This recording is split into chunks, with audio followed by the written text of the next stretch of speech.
ಚಿಕ್ಕಬಳ್ಳಾಪುರ ನಗರದ ವಾಪಸಂದ್ರದ ರಾಷ್ಟ್ರೀಯ ಹೆದ್ದಾರಿಯಲ್ಲಿ ಬೈಕ್ ಸ್ಕಿಡ್ ಆಗಿ ಬಿದ್ದ ಪರಿಣಾಮ ಯುವಕ ಮತ್ತು ಯುವತಿ ಗಂಭೀರವಾಗಿ ಗಾಯಗೊಂಡಿದ್ದಾರೆ. ಈಶಾ ಫೌಂಡೇಶನ್ ಕಡೆಯಿಂದ ಬೆಂಗಳೂರಿನತ್ತ ತೆರಳುತ್ತಾ ಇದ್ದ ಬೈಕ್ ರಸ್ತೆ ಬದಿಯ ಮೈಲುಗಲ್ಲಿಗೆ ಡಿಕ್ಕಿ ಹೊಡೆದು ನಿಯಂತ್ರಣ ತಪ್ಪಿ ರಸ್ತೆಗೆ ಉರುಳಿ ಬಿದ್ದಿದೆ. ಅಪಘಾತದ ಬಳಿಕ ಗಾಯಾಳುಗಳು ರಸ್ತೆಯಲ್ಲೇ ಒದ್ದಾಡ್ತಾ ಇದ್ರು ಸಹ ಬಹಳ ಹೊತ್ತು ಸ್ಥಳಕ್ಕೆ ಆಂಬ್ಯುಲೆನ್ಸ್ ಆಗಲಿ ಸಂಚಾರ ಠಾಣೆ ಪೊಲೀಸರಾಗಲಿ ಆಗಮಿಸಿಲ್ಲ ಎಂಬುದು ಸಾರ್ವಜನಿಕರ ಆಕ್ರೋಶಕ್ಕೆ ಕಾರಣವಾಗಿದೆ. ಇನ್ನು ಗಂಟೆಗಟ್ಟಲೆ ಕಾದು ಕುಳಿತ ಸ್ಥಳೀಯರು ಕೊನೆಗೆ ಮಾನವೀಯತೆಯಿಂದ ಮುಂದೆ ಬಂದು ಆಟೋ ಹಾಗೂ ಕಾರಿನಲ್ಲಿ ಗಾಯಾಳುಗಳನ್ನು ಚಿಕ್ಕಬಳ್ಳಾಪುರ ಜಿಲ್ಲಾಸ್ಪತ್ರೆಗೆ ಸ್ಥಳಾಂತರ ಮಾಡಿದ್ದಾರೆ. ಇನ್ನು ಗಾಯಗೊಂಡ ಯುವಕ ಹಾಗೂ ಯುವತಿಯ ಸ್ಥಿತಿ ಗಂಭೀರವಾಗಿದ್ದು ತೀವ್ರ ನಿಗಾ ಘಟಕದಲ್ಲಿ ಚಿಕಿತ್ಸೆ ನೀಡಲಾಗುತ್ತಿದೆ.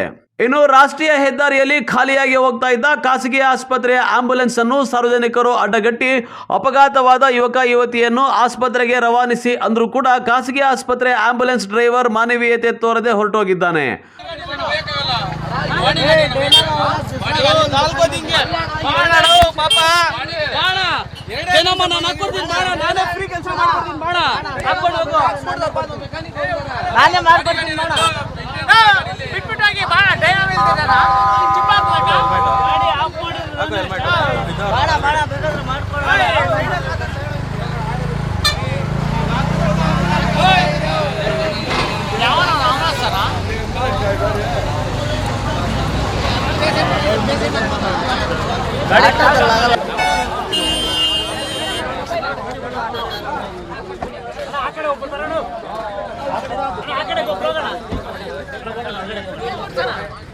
ಹಾಗೂ ಚಿಕ್ಕಬಳ್ಳಾಪುರದ ತುರ್ತು ಸೇವೆಗಳು ಸ್ಪಂದಿಸದೇ ಇರುವುದು ಸಾರ್ವಜನಿಕರ ವಲಯದಲ್ಲಿ ತೀವ್ರ ಆಕ್ರೋಶ ವ್ಯಕ್ತವಾಗುವಂತೆ ಮಾಡಿದ್ದು ಜಿಲ್ಲಾಡಳಿತ ಹಾಗೂ ಪೊಲೀಸ್ ಇಲಾಖೆ ಕಾರ್ಯವೈಖರಿಯ ಬಗ್ಗೆ ಪ್ರಶ್ನೆಗಳು ಎದ್ದಿವೆ.